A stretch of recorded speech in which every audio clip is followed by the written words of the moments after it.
Hey everyone, good morning and welcome back to my another video. तो friends, कैसे हो आप लोग? आई होप कि आप सब अच्छे हो, स्वस्थ हो, मस्त हो और अपनी स्टडी में व्यस्त हो। गाइस, तो स्वागत करते हैं आपका बीपीएससी तैयारी 4.0 की अगली सीरीज में।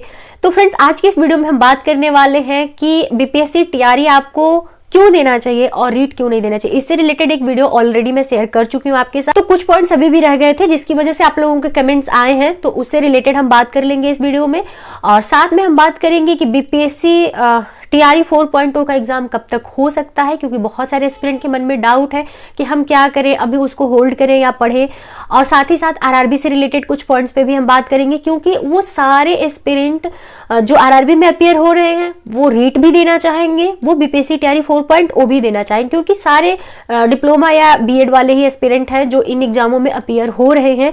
तो क्या क्या डिफिकल्टी फेस करनी पड़ रही है एज ए एस्पिरेंट, जो चीजें मुझे फील हो रही है उससे रिलेटेड मैं ये वीडियो बना रही हूँ। और साथ साथ आप लोगों के कुछ कमेंट्स पे भी बात करेंगे हम, क्योंकि आप लोगों के बहुत सारे कमेंट्स आए भर भर के जो बीपीएससी टीआरई 4.0 और रीट में मैंने बताया था डिफरेंस। सबको बीपीएससी टीआरई 4.0 देना चाहिए और क्यों रीट नहीं देना चाहिए, मैंने अपना ओपिनियन रखा था। बाकी सबकी अपनी चॉइस है, जो जहां का एग्जाम देना चाहता है दे सकता है। टोटली वो उस एस्पिरेंट के ऊपर डिपेंड करता है कि उसे अपना करियर कहाँ पे बनाना है। चलिए बात कर लेते हैं कि बीपीएससी टीआरई 4.0 किस हिसाब से बेहतर है आपके करियर के लिए, क्योंकि बहुत लंबे टाइम से हम लोग इंतजार कर रहे हैं और हर कोई सीटेट या यूपी टेट क्वालिफाइड है और इतने टाइम से वेट कर रहा है कि हम कहीं नौकरी पे लग जाएं, ताकि ये जो इतने दिन का स्ट्रेस है उससे कहीं ना कहीं हमें निजात मिल जाए। तो मैं ये कहूंगी कि आपका बीपीएससी टीआरई 4.0 एक एग्जाम है, सिंगल एग्जाम है, जिसको देने के बाद आपको सिलेक्शन मिल जाएगा अगर आप कट ऑफ क्लियर कर लेते हो तो। लेकिन रीट देने आप जाते हो तो रीट एक एलिजिबिलिटी टेस्ट है अभी वहां का, राजस्थान का। आप रीट दोगे, उसके बाद मेन एग्जाम होगा, और मेन एग्जाम में हिंदी और राजस्थान स्पेशल होता है, जो कि राजस्थान स्पेशल से इतने सारे क्वेश्चन होते हैं कि आप किसी भी लिहाज में उन बच्चों को बीट करना थोड़ा सा आपके लिए टफ हो जाएगा अगर आपने पहले कभी राजस्थान स्पेशल की प्रिपरेशन नहीं करी है तो। क्योंकि जो बच्चा राजस्थान का होगा, हर बच्चा अपने स्टेट को प्रेफरेंस देता है, जैसे हम लोग हैं, हम लोग अपने यूपी को प्रेफरेंस देते हैं, तो यूपी स्पेशल हम लोगों के लिए इजी है। लेकिन अगर अदर स्टेट का बच्चा आता है तो उसके लिए अलग से प्रिपेयर करना पड़ता है, उस एस्पिरेंट के लिए बहुत बड़ी चुनौती हो जाती है। तो अगर 10-5 क्वेश्चन होते तो आप अदर सब्जेक्ट में उसको आप कह सकते हैं कि अगर 2-4 क्वेश्चन आपके इधर उधर होते भी तो उसको आप मैनेज कर सकते थे। बट जहां आपके 50% क्वेश्चन राजस्थानी स्पेशल से होंगे, वहां पे मैनेज करना बहुत मुश्किल हो जाता है। साथ में एक कमेंट मुझे रिसीव हुआ, क्यों झूठ इंफॉर्मेशन दे रही हो बच्चों को, जनरल वाली सीट ओपन होती है? तो जी नहीं, जनरल वाली सीट ओपन नहीं होती है। बिना जानकारी के हम कोई भी ऐसी इंफॉर्मेशन आप लोगों तक नहीं पहुंचाते हैं। राजस्थान में 10% सीटें होती हैं जो अदर स्टेट के लिए होती हैं, पूरी जनरल की सीटें अदर स्टेट के लिए नहीं होती हैं। अगर आपको कोई डाउट है तो आप एक बार अदर प्लेटफॉर्म पे जाइए, आप एक बार रिसर्च करिए, थोड़ा सा जानिए कि वहाँ की स्टेट गवर्नमेंट की पॉलिसी क्या है। क्योंकि ऐसे कुछ भी आके कमेंट कर देना और ये कह देना जनरल की सीटें, नो डाउट उस पर हर कोई फाइट करता है, वो किसी के लिए रिजर्व नहीं होती है, लेकिन स्टेट की कुछ पॉलिसी होती है। तो राजस्थान स्टेट की जो पॉलिसी है, उस पॉलिसी में 10% सीटें ही अदर स्टेट को मिलती हैं, उससे ज़्यादा सीटें नहीं मिल सकती हैं। चाहे जितने भी अच्छे स्टूडेंट जाए, चाहे जितने अच्छे स्कोर आप कर लो, 10% में आपका सिलेक्शन हुआ तो ठीक है, नहीं तो नहीं होता है। ये चीजें मैं बहुत क्लियर हूं, इसलिए आप लोगों के साथ शेयर कर रही हूं। लेकिन बिहार में अभी डोमिसाइल लगा नहीं है, बातें चल रही हैं, बच्चे डिमांड कर रहे हैं कि आप डोमिसाइल लेके आइए, बट अभी तक बिहार गवर्नमेंट इस पे पॉजिटिव रिस्पांस नहीं कर रही है। आगे क्या कुछ होगा वो न्यूज निकल के आ जाएगी।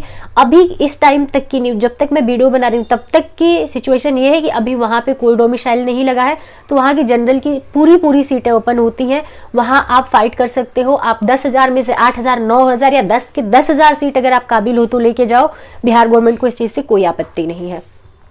तो इस वजह से मैं कहूंगी कि अगर आपको जल्दी नौकरी चाहिए तो एक एलिजिबिलिटी टेस्ट क्लियर करने से बेहतर है कि आप मेन एग्जाम क्लियर करिए बीपीएससी का और नौकरी लीजिए, क्योंकि अब समय बहुत कम बचा है हम लोगों के पास। बहुत हम लोग ऑलरेडी लेट हो चुके हैं, तो हम लोगों को थोड़ा सा अब अपने सोच विचार के कदम आगे बढ़ाने हैं, ताकि जो टाइम बीत गया वो बीत गया, वो वापस नहीं आएगा, लेकिन जो आने वाला टाइम है वो हमारे फेवर में हो और हम उसका अच्छे से सदुपयोग कर पाएं, ये सोचना है हम लोगों को। तो चलिए, अब आप लोगों के जो भी डाउट थे वो मैंने क्लियर कर दिए कि क्या कुछ है और क्यों आपको रीट से ज़्यादा प्रेफरेंस, सीट से ज़्यादा इंपॉर्टेंस आपको देनी चाहिए बीपीएससी तैयारी 4.0 को। अगर अभी भी कोई डाउट रह जाता है आपके मन में तो आप कमेंट कर दीजिएगा, अगली वीडियो में मैं आपका कमेंट मेंशन कर दूंगी। तो फ्रेंड्स अब बात कर लेते हैं आरआरबी टीचर वैकेंसी की, जहां पे ये कहा गया है कि बीएड वाले भी प्राइमरी टीचर के लिए एलिजिबल हैं। लेकिन आप जरा सोचो, उसमें सीटेट भी रखा गया है, और अगर बीएड वाले एलिजिबल होते हैं, अगर वो एग्जाम ही नहीं दे पाते हैं सीटेट पेपर 1 का, उनका फॉर्म ही नहीं सबमिट होता है, या कुछ दिन पहले आप देखे होंगे डिजी लॉकर से आपका सर्टिफिकेट हटा दिया गया था, इनवैलिड बता रहा था जब सुप्रीम कोर्ट का ऑर्डर आया उसके बाद से, तो आपके पास अगर सर्टिफिकेट नहीं होगा एलिजिबिलिटी टेस्ट का तो आप पेपर कैसे दोगे। तो ये जो भी बोर्ड है, मैंने बहुत बाद में इस चीज को सोचा, जो ये बोर्ड है पता नहीं किस लिहाज से ये एलिजिबिलिटी डिसाइड करते हैं, मुझे थोड़ा सा समझ नहीं आता। मैं आज भी कहूंगी, अपने पुराने स्टेटमेंट पे आज भी मैं स्टैंड करूंगी कि मुझे ऐसा लगता है कि ये पुराने वाले जो इनका पास नोटिफिकेशन था उसी को इन्होंने पब्लिश कर दिया है, उसमें बहुत कुछ इन्होंने बदलाव करना जरूरी नहीं समझा, जो कि 2020 से पहले की नीति थी उस पे। क्योंकि अगर ये उसमें बदलाव किए होते तो इनको सोचना चाहिए कि आप एलिजिबल कर रहे हो, ठीक है, कोई प्रॉब्लम नहीं, आप करो एलिजिबल बीएड वालों को, लेकिन उनके पास अगर एलिजिबिलिटी टेस्ट का क्राइटेरिया नहीं होगा तो वो कैसे आपके एग्जाम में अपियर हो पाएंगे। क्योंकि जब भी वो फॉर्म भरने जाएंगे तो वहां पे उनको पीआरटी का मतलब सीटेट पेपर 1 का पीआरटी का फॉर्म भरने के लिए रिजल्ट तो चाहिए ना, वो कहाँ से लेके आएंगे। अगर डिजी लॉकर से उनका डाउनलोड नहीं होगा, जो रिजल्ट है उनके पास वो इनवैलिड बता रहा है, तो फिर वहां पे वो कैसे वैलिड हो जाएंगे। तो किस हिसाब से आरआरबी ने ये एलिजिबिलिटी डिसाइड किया है मुझे खुद नहीं समझ आ रहा है। और आप टीजीटी वाले सेक्शन में जाएंगे, एक कमेंट्स आया था कि नहीं टीजीटी में एलिजिबल नहीं है डीएलएड वाले, तो आप जाइए एक बार वापस से नोटिफिकेशन पढ़िए टीजीटी वाला, उसमें क्लियरली मेंशन है 2 ईयर डिप्लोमा। तो 2 ईयर डिप्लोमा का मतलब क्या होता है, बीएड को तो डिग्री कहते हैं, बीएड को तो कहीं भी नहीं लिखा है कि 2 ईयर आपका डिप्लोमा है। तो 2 ईयर डिप्लोमा का मतलब होता है डीएलएड वाले। तो फिर अगर डीएलएड वालों को वहां पे मेंशन किया गया है तो डीएलएड वाले फॉर्म भर सकते हैं, क्योंकि उनके पास पेपर 2 होता है। जो बच्चे डीएलएड किए होते हैं वो प्राइमरी भी देते हैं, जूनियर भी देते हैं, क्योंकि उनका ज्यादातर रुझान होता है प्राइमरी की तरफ ही। तो बहुत कम बच्चे क्वालिफाई होते हैं, बट उनके पास एक ऑप्शन होता है कि दे ले। लेकिन बीएड वालों के पास ये ऑप्शन नहीं होता है कि वो पेपर 1 दे सके, उनका फॉर्म ही नहीं सबमिट होता है, वो नहीं दे सकते हैं बीएड के बेसिस पे पेपर 1।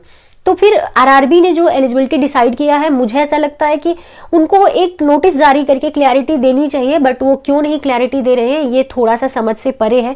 खैर बोर्ड है तो उन पे हम उतना ही क्वेश्चन कर सकते हैं जितना हमारे अपना एक दायरा है, अपने दायरे से बाहर निकल के हम उन पे क्वेश्चन नहीं कर सकते हैं। बस इन्फॉर्मेशन आप लोगों तक पहुंचाने का प्रयास करते हैं ताकि आप लोगों के जो छोटे छोटे डाउट्स हैं, क्योंकि एज ए एस्पिरेंट में फील करती हूँ कि ये चीज अगर ऐसे नहीं तो ऐसे हो सकती है, या ये चीज यहाँ पे प्रॉब्लम आ रही है, तो मुझे ऐसा लगता है कि मेरे जैसे बहुत सारे एस्पिरेंट होंगे जिनको डाउट क्रिएट होता होगा। तो मैं अपनी वीडियो के माध्यम से जितनी चीजें मुझे समझ आती है मैं आप लोगों तक पहुंचाने का प्रयास करती हूँ। उम्मीद करती हूँ वीडियो आप सबको पसंद आई होगी। वीडियो पसंद आई हो तो वीडियो को लाइक जरूर कर दीजिएगा, चैनल पर करना है तो चैनल को सब्सक्राइब करके बेल आइकन प्रेस कर दीजिएगा। मिलते हैं नेक्स्ट वीडियो में अपनी अगली स्टडी रूटीन के साथ। इस सीरीज की वीडियो आप सबको डेली शाम को 5 बजे मैं शेयर कर दिया करूंगी। कल नहीं वीडियो शेयर कर पाई थी क्योंकि कल मैं कहीं बाहर चली गई थी, तो उस टाइम पे नेट बाहर उतना अच्छा नहीं चल रहा था। यहाँ मैं वाईफाई की हेल्प से अपनी वीडियो अपलोड करती हूँ, तो फोन के नेट से नहीं वीडियो अपलोड हो सकता है, तो इस वजह से मैं वीडियो नहीं शेयर कर पाई थी कल, उसके लिए माफी चाहते हैं। चलिए मिलते हैं आप सबसे नेक्स्ट वीडियो में, अभी के लिए इतना ही, नमस्ते।